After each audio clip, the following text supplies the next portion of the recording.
And that finalizes the sale, and congratulations, sir. You're now the proud owner of a backyard grill. Thanks, hold on, what's happening to me?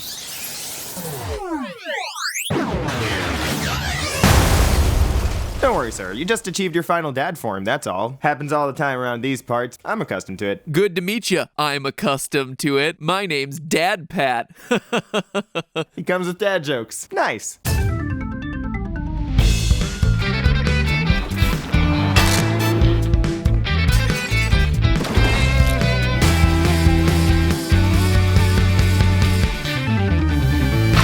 Hello, Internet! Welcome to Food Theory, where we're grilling up hot takes, sprinkled with a healthy dash of reasoning. Loyal theorists, as many of you know, I'm a relatively new dad, but what you may not know is that this summer I've been taking major steps towards achieving my final dad form. I picked up some sunglasses with transition lenses, I've started backing my car into every parking spot I encounter, and as for dad jokes, well, I've been practicing those for years. But there's one item left on Matt Dad's summer to-do list, and it's to purchase the ultimate dad status symbol, a backyard grill. And if King of the Hill has taught me anything, it's that picking a grill means picking a team. You're either team charcoal or team propane. You brought charcoal into our house. There's soot under my boy's nails. You don't get that from a clean-burning fuel. You don't get the rich, smoky flavor either. Shut your mouth. Captain America versus Iron Man. Edward versus Jacob. Charcoal versus propane. Though it might not be quite as intense as Hank Hill makes it out to be, the whole charcoal versus gas feud dates back to the mid-20th century. Charcoal grills became a hit in the suburbs of America after Weber introduced the barbecue lid in 1952, which allowed outdoor grillers to cook their meat evenly on a portable grill. A decade later, the Arkansas-Louisiana Gas Company was looking for a way to increase their sales, so they came up with a propane-fueled version of that same grill. And that was really surprising to me because I was under the impression that charcoal grills were way older than gas grills, and that Team Charcoal had oodles of tradition on its side. But in fact, charcoal grilling and gas grilling as we understand them today are more or less the same age. Yet somehow, after 6 decades of jostling for dominance, neither type of grill has managed to corner the market. Today, 64% of US households have a gas grill. 44% of households have a charcoal grill. It's about as pretty close to 50-50 as you come, which means that the debate continues to this very day. What I love about this, that charcoal flavor cannot be beat. All right, this one's easy. Gas, because you get control with gas. No, I cook with mesquite. Give meat nice taste of wood. I cook with propane. Gives meat nice taste of meat. So the question I'm facing as I'm legitimately in the grill market right now, do I want to be a charcoal grill type of dad, or do I want to be a gas grill type of dad? Well, the simple truth about me is that I'm a man who values science, reason, and objective truth above all else, so if I choose to go with a charcoal grill, it's not going to be because I want to be in with Team Charcoal dads in my neighborhood, it'll be because my own independent research led me to the conclusion that charcoal grills deliver a verifiably superior product. If I go with gas grill, it won't be because some stranger on the internet swears by it, it'll be because the numbers swear by it. So today, loyal theorists, I'm gonna determine once and for all which type of grill is objectively the best. Hike up those socks, strap on those sandals, and let's get cooking theorist style. Cause 2020 is Matt Dad's hot grillin' summer. And a quick note before we get too far, you may notice me using the terms propane and gas interchangeably this episode. When grillers talk about gas grills, they're typically referring to propane, as it's used by about 80% of gas grills in the US, which is great news for me because now I have an excuse to insert plenty of King of the Hill references into this episode. I was not flirting. I didn't even mention that I worked in propane. One last housekeeping item, grills can be used to cook a wide variety of things, from corn to barbecue to whole chickens, but in this episode I'm going to focus on thin-cut items like burgers and hot dogs, since, let's face it, those are the things that are getting grilled the most often. Okay, so today I'm going to be judging charcoal and gas grills across 3 key categories. First up, cost. I want to know which grill is going to get burgers into my stomach for the least amount of money. Second, ease of use. I want to know which grill is going to get burgers into my stomach fastest and with the least least amount of hassle. And finally, the taste category. I want to know which grill is going to get burgers into my stomach that are the absolute tastiest. So first up, we have cost. Of course, there are some very nice, very expensive grills out there. A griller could drop thousands on either a charcoal or gas grill if they cared to. In fact, there's even a grill that gives you both options. But I'm more interested in what it takes for a new dad like me to simply get his foot into the grill game. So I shopped around and found that it'll take a bare minimum of $91 to get grilling with charcoal. $59 for this charcoal grill, $20 for the briquettes, and $12 for a charcoal chimney starter. As for a propane grill setup, the cost to get started looks to be about $139,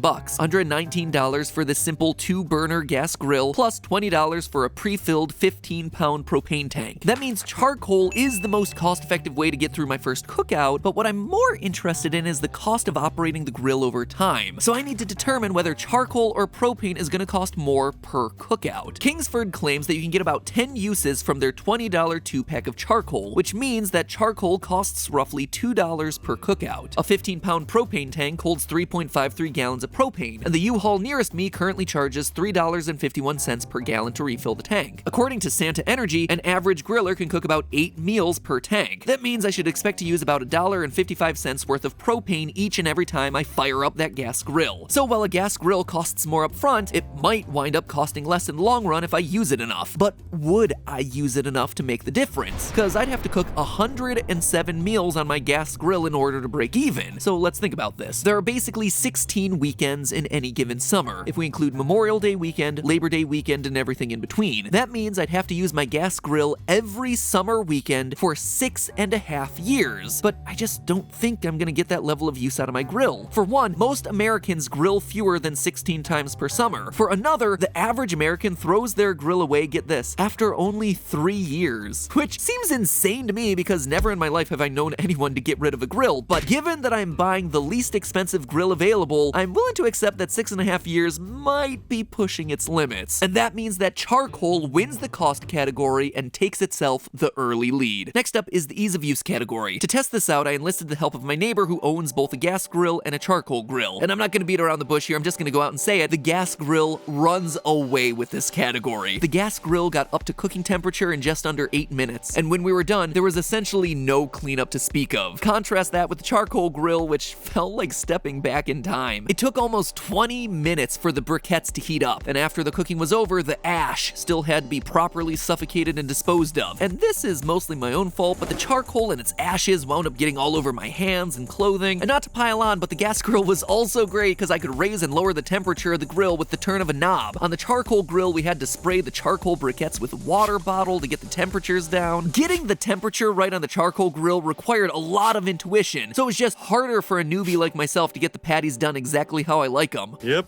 these are medium rare. What if somebody wants theirs well done? We ask them politely yet firmly to leave. So as we head into the third, final, and probably most important category, the two grills are tied, one apiece. Not gonna lie, I was kinda hoping that one of the grills would sweep the first two categories so I could just call this thing now, because the taste category is by far the most difficult to judge objectively. There are a gazillion articles and interviews and books and blog posts about this very topic. Many claim that charcoal gives grilled food a smoky flavor. Others say propane gives food a bacon-like flavor. Still others claim that there's no taste difference at all because it's not the fuel source that's adding flavor to the grilled meat, it's actually the meat drippings which fall down into the heat source, burst into smoke and flame, and then rise back up into the meat to add the vast majority of the flavor. Of course, burning wood is known to affect the taste of meat being grilled over it, and many charcoal briquettes are made primarily of sawdust. It's for this reason that wood chips are sometimes used on gas grills. It's a way to get a wood-like taste out of your gas grill. So there are just a lot of stances on this topic, and it seems that at the end of the day, taste is, well, a matter of taste, I suppose. But I've come this far and I'm not turning back. I'm committed to determine which grill's taste is preferred by the most people, and I'm committed to doing it in a scientific way. So what does that mean exactly? Well, for one thing, it means tuning out all the charcoal versus gas opinions and anecdotes flying around the internet. It means ignoring potentially biased blog posts made by propane or charcoal companies who have vested interest in guiding the public discourse. source. It means overlooking sources that describe the results of a taste test without offering any insight into their methodology, provide no direct quotes from the paper, and have no links to the actual study. While researching this episode, for instance, I found numerous articles and websites that referenced a supposed blind taste test carried out by the Good Housekeeping Institute in 1988. Apparently, this taste test compared charcoal grilled foods to gas grilled foods, meaning it would have been perfect for this episode, but the thing is, I cannot find this thing anywhere. There are a whole bunch of websites referring to its supposed existence, even summarizing the results, but for the life of me, I cannot find the actual article or paper put out by Good Housekeeping. After hours and hours of scouring the internet and library in vain, well, let's just say I'm not in a great place. That's a clean burning hell, I tell you what. And it's not just this one individual study either. There are plenty of charcoal versus gas blind taste tests out there, but a lot of them choose to compare slow-cooked barbecue samples as opposed to grilled foods, which cook much faster and therefore don't have time to retain as much flavor from the smoke. For my purposes today, barbecue taste tests aren't gonna cut it. I'm interested in the most common thin-cut cookout items, like hot dogs and burgers. Furthermore, many of the taste tests I found online had only 1 or 2 test subjects. In order to accurately determine which grill most people prefer, I want to get more data points than that. So the perfect charcoal versus gas grill taste test may not exist, but you know what? It's fine. I'm trying to answer a very specific question, which means I need a very specific experiment. And as any dad can tell ya, if you need the job done right, sometimes you just have to do it yourself. So that's exactly what Team Theorists did. We carried out our own experiment. My neighbor and I cooked up some ground beef patties, veggie patties, and also hot dogs on both types of grill. We cut them up into bite-sized portions and gave a charcoal grilled sample as well as a propane grilled sample counterpart to various volunteers. The taste test volunteers were made aware that one sample was from a charcoal grill and that the other was from a gas grill, but they weren't told which of the 2 samples was which. Then, in order to obtain as many taste tests as possible, we froze half the samples and reheated them a day or 2 later. Reheated charcoal samples were always tested against reheated propane samples. In the end, 45 taste tests were conducted hot off the grill, and another 45 were conducted in the days following, for a grand total of 90 separate data points. The taste testers were asked to state which sample they preferred, as well as describe what they were tasting and offer a guess as to which grill they believed the sample was cooked on. So on one hand, the experiment was surprisingly difficult to carry out. It wasn't easy getting that many taste testers on board, especially on a budget. Definitely walked away with a newfound appreciation for researchers and what they do. But I will say, it was also really fun as far as scientific experiments go. I mean, the weather was fantastic, the whole patio smelled incredible from the grilling, plus Stephanie and I got to carry out a fun little mini taste test of our own before the craziness got underway. So after an entire afternoon full of grilling, we are ready to present our feast to the masses in a very safe, socially distant way. We're not pulling a YouTuber party here. We're doing science. Right. We're shipping out some of this. We're freezing some of it and sending it out to team members. We're doing this in as responsible way as possible. But first, Steph and I are going to do a little small-scale taste test. If you have a food channel but you never actually try any of the food, what's the point? What are you There's doing no with point. So This is all a glorified excuse for us to just buy food and eat it. Which is why our secret 4th channel is obviously going to be Fitness Theory. Yeah. The aftermath of food theory. Okay, I'm going in blind here. Even though I cooked them, it's not like I can recognize them, so... So Steph and I tried all the samples and we recorded our results. Oh, yeah. Okay. This one's jumping out to me more. This one's giving me a little bit of that smoky grill flavor. Getting a little bit more of the char on this one. Huh. Mm-hmm. Yep. So you went pink, pink, pink. I did. Huh. And this one, I think, it's giving me a flavor that I expect to be charcoal. So I'm gonna say propane, charcoal, charcoal. You're correct.